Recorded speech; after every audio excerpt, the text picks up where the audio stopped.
Le dîner où on s'est rencontrés, on était 8 à table. Il y avait donc une vietnamienne, une japonaise, une chinoise, une coréenne, c'est tout. Oui, une bretonne, une niçoise. Une niçoise.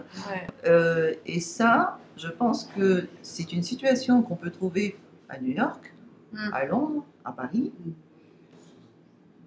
Pas en Asie. Pas en Asie. C'est pas possible en Asie.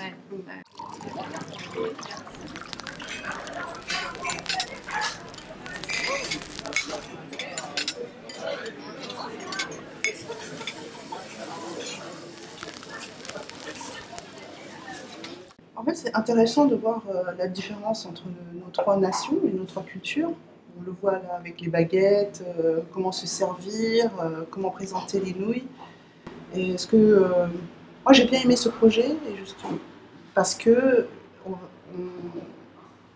on est arrivé à dépasser le clivage du contexte politique. Comment dire, découvrir que ce qu'on pensait savoir était faux. Oui. Moi aussi j'ai cette... Et ça, c'était très intéressant. Au début, j'ai cru juste... moi, je connais la cuisine vietnamienne. Voilà, c'est juste ce qui est différent de la cuisine chinoise, c'est qu'ils mettent des feuilles de menthe, des feuilles de basilic, des citrons verts. Après, tout le reste, c'est similaire à la cuisine chinoise. Mais en fait, non. Donc, j'ai découvert plein de choses. Moi, ça m'a réconciliée quand même avec... disons, je suis revenue sur mes préjugés. Enfin, ce n'était pas des préjugés parce que je suis très ouverte et curieuse, mais je ne connaissais pas bien la cuisine chinoise et ni japonaise parce qu'on a toujours l'impression de connaître.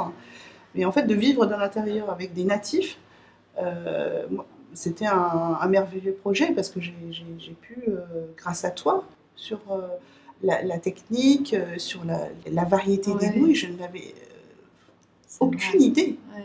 Aucune idée. Ouais. Moi, les nouilles, c'était comme ça. Comme pour moi, sur les nouilles de riz.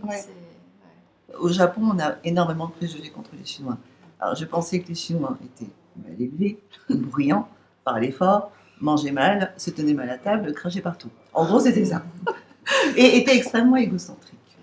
Mais c'est vrai que moi, sur les Japonais, moi, j'avais une image de gens très psychorigides, très disciplinés, structurés, très portés sur le rituel et les traditions,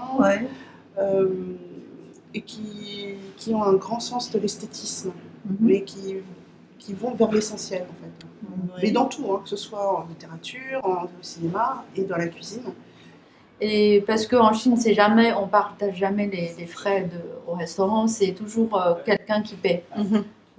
Donc pour montrer la générosité, pour être poli aussi, on commande toujours trop.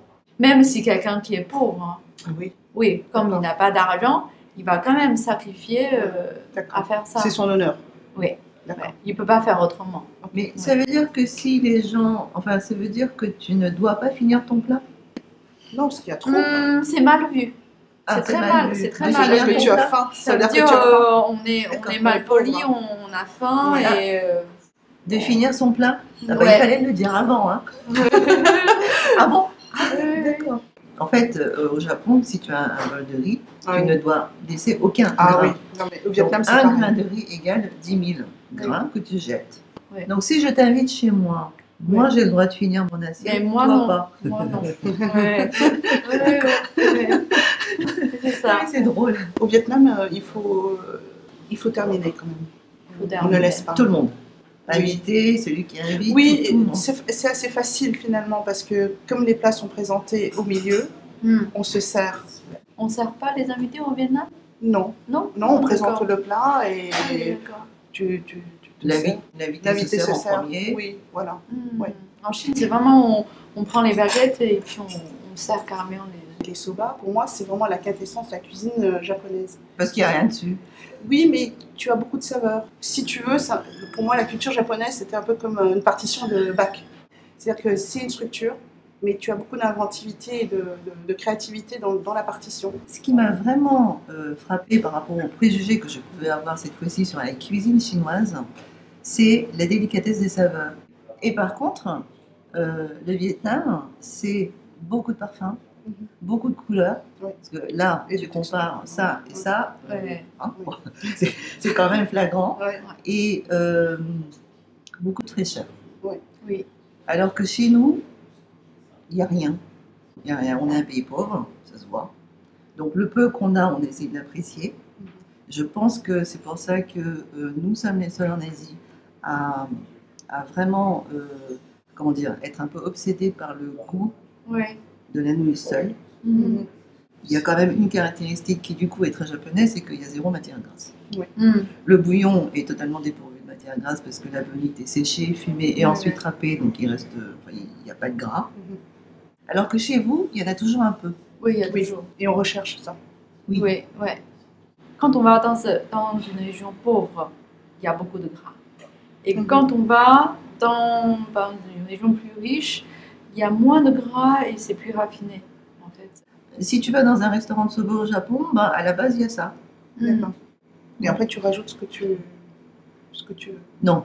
Ah. Non, c'est pas comme un food court où je vais prendre ça et Ouais, ça et ouais. ça. Non.